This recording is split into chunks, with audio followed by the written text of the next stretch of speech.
be met with dismay and disappointment by businesses and road users alike. It's a fact that after 22 years in power, successive Welsh Labour governments have failed to build an adequate road network. From 2000 to 2019, the Welsh road network has increased by less than 3%, despite the fact that the volume of road traffic has increased by nearly 30% over the same time period.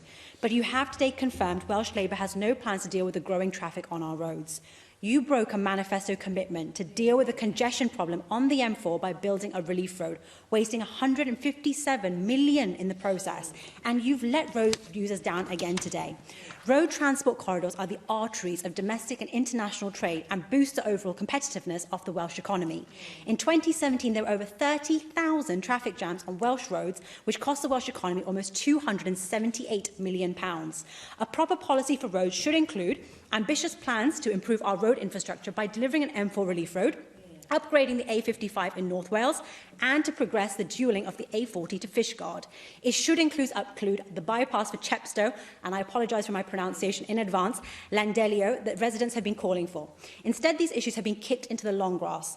Can you advise me, Minister, whether the improvements to the A40 between Llandewi-Belfry and Penblewin, due to commence this week, will now go ahead or will be delayed due to this review? The roads review should also address the contradictions in the Welsh Government's approach to alleviating air pollution levels. Wales has some of the worst air quality in the UK. It's a fact. Cardiff and Port Talbot both have higher PM10 levels than either Birmingham or Manchester, while Hafod-ir-Innis has the most polluted road in the UK outside of London.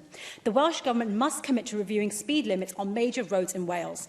A constant flow of traffic will not only reduce the amount of particulate matter released by brake wear and tear, but also reduce the amount of carbon dioxide that the acceleration of cars produce.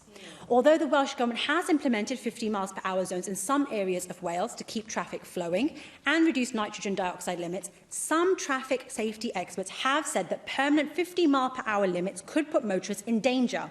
There is evidence that increased congestion leads to driver frustration and reduces their awareness and concentration. Will you agree to address this issue, Deputy Minister? Because you seem hell-bent on letting our roads deteriorate and forcing everyone onto public transport, despite major doubts over the ability of the network in Wales to cope after years of poor management and underinvestment. Welsh workers and businesses urgently require more information about the scope of the review and your long-term intentions for our transport infrastructure, as do we. Thank you. Well, I just flatly disagree with that analysis of the problem. Natasha Asghar set out